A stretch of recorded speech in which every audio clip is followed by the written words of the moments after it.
जो बड़ी उपाध्यक्ष महोदय हैं वो अस्वस्थ हैं, हम लोग रांची मिलने आए थे, पता चला दिल्ली चलेंगे, हम लोग भी चलेंगे, लेकिन काफी कॉन्फिडेंशियल उनका इलाज चल रहा है, नहीं मिल पाए। तो हम पहले दुआ करेंगे, प्रार्थना करेंगे, और जहाँ है जिस हाल में मजबूत रहें और स्वस्थ होकर जल्दी वापस। राज्य की राजधानी रांची के इस प्रेस कॉल हॉल में उपस्थित देश के लोकतंत्र के चौथे स्तंभ तमाम मीडिया कर्मीगण, हमारे भाईगण, हमारी बहनीगण, आप सबों का अभिनंदन, स्वागत है। और आज के कॉन्फ्रेंस के माध्यम से, चूंकि कल से हमारा विधानसभा का सत्र आगाज होने वाला है, हमारे देश का लोकसभा का संसद का सत्र आगाज हो चुका है, तो ये हम लोग संदेश सबसे पहले देना चाहेंगे कि जैसा कि आज चूंकि ये शायद हमें लगता है कि अंतिम महत्वपूर्ण सत्र होगा, क्योंकि इसके बाद चुनावी रंग में हमारा राज्य रंग जाएगा। तो इस राज्य की जिन उम्मीदों के साथ ये सरकार चुनने का काम की थी, जो उम्मीदें इन्होंने जगाकर हमारे वोटों को लेने का काम किया था, और हम लोगों ने एक बड़ी आशा और उम्मीद के साथ वर्तमान की सरकार को चुनने का काम किया था, क्योंकि उनके पास ये अंतिम अवसर है। अतः आज के आपके माध्यम से, क्योंकि हम लोग बचपन में एक स्कूल की दीवार में एक लाइन पढ़े थे, literature is the mirror of society, लेकिन मैं आज गर्व से का साथ कहना चाहूंगा कि उसमें मैं एक लाइन ऐड करना चाहूंगा कि media is also mirror of society. अगर मीडिया अपना काम सही से करे, मीडिया अपना काम निष्पक्ष होकर करे, तो शायद मीडिया भी कहीं ना कहीं सोसाइटी में, जिस प्रकार हम लोग पढ़ते आए थे लिटरेचर के बारे में कि लिटरेचर मिरर होता है, मीडिया भी मिरर का कार्य करती है। तो आज मीडिया के माध्यम से, मीडिया को माध्यम बनाते हुए राज्य की सरकार को विधानसभा सत्र के ठीक पहले मैं ये संदेश देना चाहूंगा कि कृपया करके आप जिन मुद्दों के साथ आए थे, सबसे पहले उन मुद्दों पे आप ध्यान दें। आपके जो मुद्दे थे, जो कि अभी देख सकते हैं कि आप कुछ दिनों से लगातार सोशल मीडिया में एक मैंने तस्वीर लगातार वायरल हो रही है, जिसमें आपके जेपीएससी के विभाग नगर निगम का जो वैकेंसी है, जिसमें मैक्सिमम जो है बाहर के राज्यों को लिया गया है। और देखें आदरणीय मोदी जी, आप मेरा कहना यही है कि आखिर ये राज्य बना क्यों है। आज अगर हम विगत 2 वर्षों की बात करें तो सहिया लोग धरने पर बैठे हैं, पारा शिक्षक धरने पर बैठ के लाठियां खा रहे हैं, सहायक पुलिसकर्मी धरने पर बैठे हैं, रैयत माइंस के एरिया में कोलियरी में धरने पर बैठे हैं। तो इस राज्य के जो नीति नियम बने, आखिर वो किनके लिए बने हैं? जब ये नीति नियम हमें लाभ ही नहीं मिल रहे हैं, तो इसीलिए सबसे पहले नीति नियम की बात होनी चाहिए। और इस राज्य की जनता को भी आह्वान देना चाहेंगे कि आगामी विधानसभा के चुनाव में जो इनके नीति नियम की बात ना करे, ऐसे लोगों को चुनने की आवश्यकता ना करे। आज देखिए ये सोशल मीडिया में काफी वायरल हो रहा है, हालांकि जो 60-40 कहते हैं, हमें लगता है 60-40 को फॉलो किया गया है।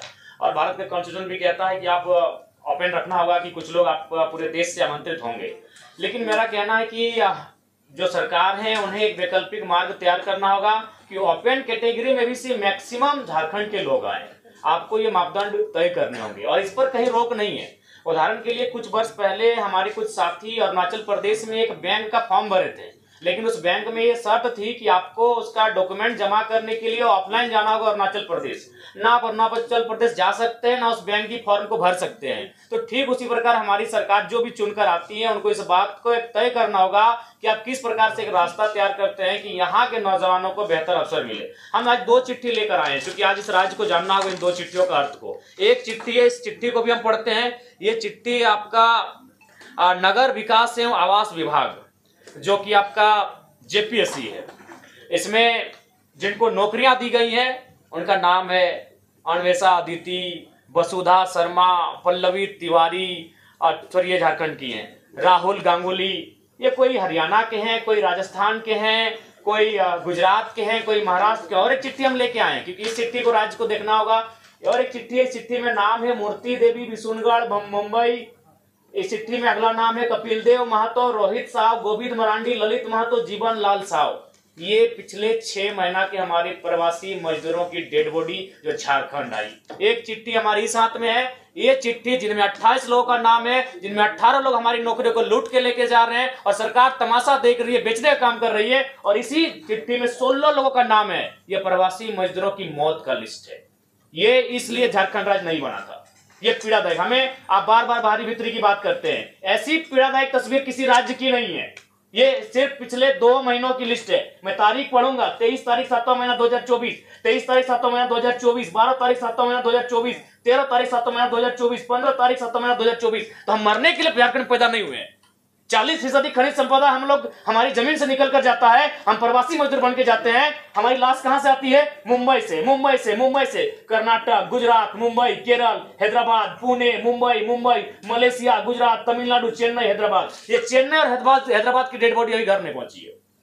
4 दिन हो चुके हैं, 4 दिन हो चुके हैं। ये चेन्नई और हैदराबाद की डेड बॉडी अभी तक घर नहीं पहुंची है। मैं आपके प्रेस कॉन्फ्रेंस को कहते कहते मेरे कंठ सूख रहे हैं, मैं भावुक हो रहा हूं। इस दिन के लिए शहीद निर्मल महतो ने कलेजे में गोली नहीं खाई थी। इन लोगों के लिए कलेजे में गोली नहीं खाई थी। इनसे हमारी कोई आपत्ति नहीं है जो जिनका नाम इस लिस्ट में है। हमें आपत्ति सरकार से है। हमने इस लिस्ट के लिए, इस चिट्ठी के लिए हमने सरकार नहीं बनाया था। हमने इस लिस्ट के लिए झारखंड अलग नहीं किया था। हमने इसे रोकने के लिए झारखंड राज्य अलग किया था। ये 16 डेड बॉडी, ये कुछ ही महीनों का रिकॉर्ड कार्ड है। अगर हम आगे बढ़ेंगे तो और दर्दनाक तस्वीर सामने आएगी। पहले सरकार देख रहे हैं कहा कल्पना मैडम जाके प्रवासी मजदूर वापसी आए हैं, उनको लेकर जश्न मना रही है। अरे वो तो जिंदा है, जो लोग मर गए हैं इनकी डेड बॉडी पहले वापस कीजिए। इनकी डेड बॉडी कैसे आएगी उस पर मंथन कीजिए, उस पर चिंतन कीजिए। नाम पढ़ दे रहे हैं, शिवा महतो, नवाडी, चेन्नई में उनका देहांत हुआ है 21 तारीख 7वां महीना 2024। भुवनेश्वर सिंह, नवाडी प्रखंड, सेम प्रखंड, हैदराबाद, 24 तारीख 7वां महीना 2024। ये 2 चिट्ठी हमारे पास है। अब ये 2 चिट्ठी देखकर राजवासी तय करेंगे कि कब तक आखिर हमारे भोले भाले राजवासी इनके झांसों में ठगे जाएंगे। एक चिट्ठी जिनमें 28 नौकरियों का जिक्र है, ठीक है, 60-40 अनुपालन हुआ है, ठीक है, ये बी ग्रेड की नौकरियां हैं। लेकिन आप जो अपेन टू ऑल है उसमें आपको कुछ रास्ते तैयार करने होंगे। जैसे गुजरात और उड़ीसा में हमारे कई साथी जब इंटरव्यू के लिए गए, उनको गुजराती और उड़िया भाषा में इंटरव्यू का पेपर दिया गया, उस भाषा में उनको इंटरव्यू का लेटर दिया गया। तो ये राज्य सरकार को सोचना होगा कि आप इस चिट्ठी को कैसे इस चिट्ठी को और इस चिट्ठी को कैसे आप सुधार करते हैं। ये नहीं होगा। इस चिट्ठी के लिए, इस पेपर के लिए हमने झारखंड राज्य अलग नहीं किया था। हमने इस पेपर को समाधान करने के लिए झारखंड राज्य अलग किया था कि 40% खनिज संपदा देने वाला राज्य आज 2 महीनों में 16 प्रवासी मजदूर, उनका मृतक शरीर इस वतन में, इस प्रांत में वापस आता है। यह दुर्भाग्य का विषय है। तो इसलिए आज के हमारे प्रेस कॉन्फ्रेंस का उद्देश्य स्पष्ट है कि जो विधानसभा का सत्र जाएगा, 81 के 81 विधायकों को यही संदेश होगा कि आप कैसे यहाँ के नियोजन में, चाहे वो प्राइवेट सेक्टर हो चाहे वो सरकारी सेक्टर हो, मैक्सिमम झारखंड के लोग कैसे होगा, सदन में आप बैठे हैं, इस बात को आपको तय करना होगा। दूसरी बात, मैं माननीय मुख्यमंत्री से आग्रह करूंगा, देखिए एक कहावत है कि अपना अपना करो सुधार तभी मिटेगा भ्रष्टाचार। यदि आप अपना सुधार नहीं करेंगे तो आप लाख लोगों को बरगला लें, जब समय आता है तब आप अपने आप को आदिवासी का बेटा करके बच जाते हैं। लेकिन इस लिस्ट में आदिवासियों का भी नाम है। इसलिए सबसे पहले मैं आपको एक छोटी सी घटना कहानी आप पढ़े होंगे। एक वैद्य की कहानी है जो जड़ी बूटियों से इलाज करता था। एक दिन एक महिला अपने बच्चे को लेकर उस वैद्य के पास गई और वैद्य से कहा कि मेरा बेटा का तबीयत खराब है, इसका इलाज कीजिए। तो वैद्य ने कहा 2 दिन के बाद आइए। जब 2 दिन के बाद महिला अपने बेटे को लेकर वैद्य के पास गई तो वैद्य ने कहा कि इसे कहिए गुड़ ना खाए। तो वो महिला बहुत नाराज हो गई कि ये 2 दिन पहले भी ये बात बता सकते थे। तो वैद्य ने कहा कि आपके जाने के बाद मैंने पहले गुड़ खाना बंद किया। तो ठीक मुख्यमंत्री को कहना चाहेंगे, आप आदिवासी अगर हितैषी हैं तो पहले नेमरा गोला के अलावे जहां जहां आपका जमीन है आदिवासियों को वापस कर दीजिए।